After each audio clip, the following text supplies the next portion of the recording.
an Ecosphere in this jar and this jar.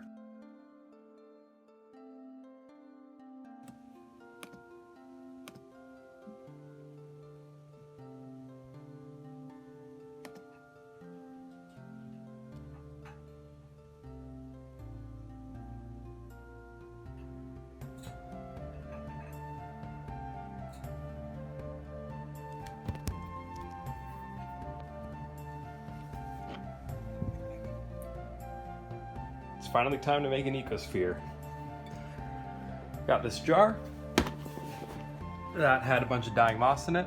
Washed it out a few times. Still stinks to hell. Gonna wash it a few more times, but that doesn't matter. The point is, like, I think it was like 4 months ago now, I said I was gonna make an Ecosphere or a Jarrarium, and I was growing some algae for it. Actually, we have it right here from January 4th. Finally, some algae did grow in here. And I've also got some algae growing in my little plant cups up here. So the combined efforts of that, plus some of the trimmings we're going to get from this tank because we are rescaping that, we should get enough materials, plus wood and rocks and stuff, to make an Ecosphere or a Jarrarium. And as you saw in the intro to this video, the motivation for that is a Jarrarium contest happening in a server I'm in. So, let's set this thing up.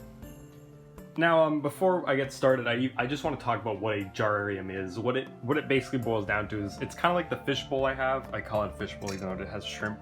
But it's basically just, you know, an aquarium, so to speak, like water-based in a jar.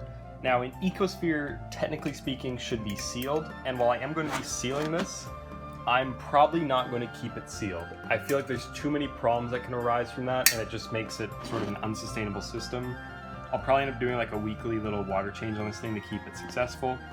But overall, it's basically just an Ecosphere that's going to have, you know, a bit of maintenance done on it as often as I can. What am I going to put in here? I have no idea yet. Probably a cherry shrimp and just some microfauna from the planted bowl. And then other than that, yeah, it's just going to be an interesting little project. I'm going to put it right next to the bowl so it gets some of the light. And yeah, it should be fun. So the first thing we're going to do is lay down our substrate. And what I'm going to be using is the gravel we have in here. And I'm actually going to be taking a bit from here because that should have a bit of beneficial bacteria in it to help kind of cycle the system, if you will. And then I'm also going to be putting some oyster shells in there to provide calcium if I do end up putting cherry shrimp and snails in here, because that'll be good for them. And then I'll just use the rest with the remaining gravel we have. So let's get started with that. Okay, the first thing I'm going to do is wash out some of this aquarium gravel because it's covered in like sand and it sucks. So we're going to just put this in this little cup and give it a bit of a rinse, and then, you know, I'll start scooping some out of here. Here's our mostly washed gravel, and that's just going to be kind of our base before we add any, you know, actually useful stuff. Now that we got a base set up, we're going to be adding our oyster shells to provide calcium. Got our oyster shells in there, and I'm also going to be adding a little half, or it's a bit less than half, isn't it? But this is an API root tab. This is just going to provide some extra nutrients to our plants. And I'm not using a full one because I think that'd be overkill. We're just going to stick that right in there. And then I'm just going to cover this with the gravel, and we'll be in business. And I've got some leaves here, a piece of wood, and there's some plants in here that we're going to use along with some trimmings from there. So I'll get going with that then.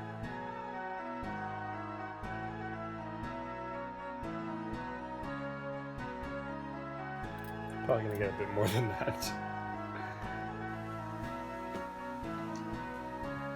Okay, now we've got the jar seeded with our little gravel that's got beneficial bacteria. We should be ready to start hardscaping this thing. And what I've got for that is this nice piece of wood I got outside. And what I'm going to do is just kind of mess around with that along with some sticks and some leaves until I find something I like. And then I'm going to actually glue one of the rocks to the wood so that it stays waterlogged, and maybe even glue some Japa ferns to it. So I'm just going to get started with that.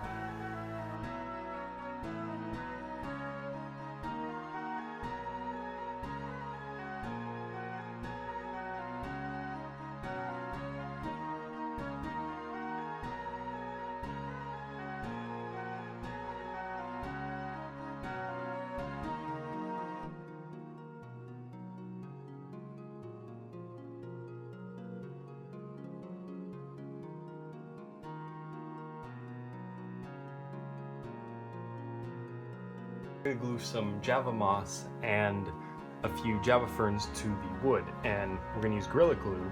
And what's great about any sort of super glue is that the second water hits it, it cures, which means we can just glue our guys to this and then fill it with water and we won't have any problems. So I'm gonna do that now.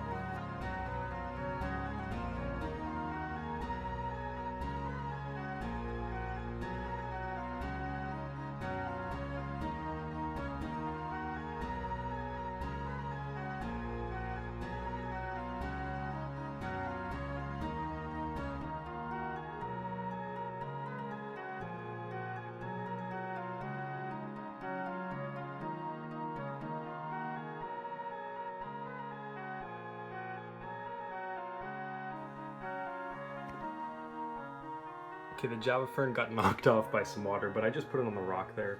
What I'm filling this with right now is water from this aquarium, because, you know, that's got good stuff in it, I don't really know. But because if I do add shrimp, the parameters will be the same. I'm gonna fill this about halfway, and then I'm gonna use the rest with water from the bowl and hopefully get some microfauna out of that. This is kind of the progress so far. We've got a bit of duckweed happening here. I'll just kind of show you what I'm doing. I've just got this little jar. Fill it up. And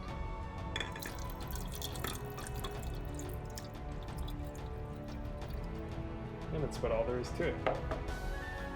So I'll just keep doing this for a bit and then I'll check back in. I can summarize the process of making this jarrarium pretty simply. Frustrating as hell, definitely more frustrating than any of the terrariums I've actually made.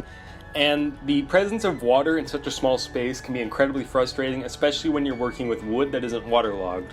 You'll see time and time again throughout the clips that I've included. I've cut out a bunch of the clips because most of them are just me fumbling about, but basically what would happen is, even though I glued a rock to the wood because it needed to be waterlogged, however it wasn't enough, so I ended up gluing one to the back, and it almost didn't fit in the jar. I would have lost my shit if it hadn't fit, but even though it did, it still wasn't quite enough. And even now, looking at the jar, it's been about a week since I actually did this, and about a week and a half, and it's still not waterlogged. It's definitely lower than it was, but it's still floating slightly, and that was incredibly frustrating at the time because I just wanted to have this project done and kind of finished with.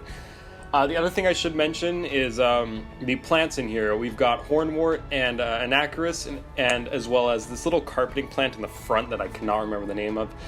So some bacopa, a little java fern, and some java moss. Now the bacopa and the little carpeting plant in the front, whose name I couldn't remember, they pretty much just completely melted back and died. They were completely decayed. It made the jar stink. I had to do a water change, which you'll see towards the end of the video here, but those are just some interesting things to note. I don't know if that was because the plants were just, you know, already in bad condition and this transfer to a new environment didn't help them or what, but regardless, they didn't do too well in the new environment. But that doesn't really matter. You'll watch, you know, throughout the build process as I struggle with this kind of stuff, but that's pretty much all there is to say about the build. And yeah.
Now, about 1 week later, I decided to open up the jar and, you know, take a little whiff, and you can see the surface scum here, and this thing smelled awful.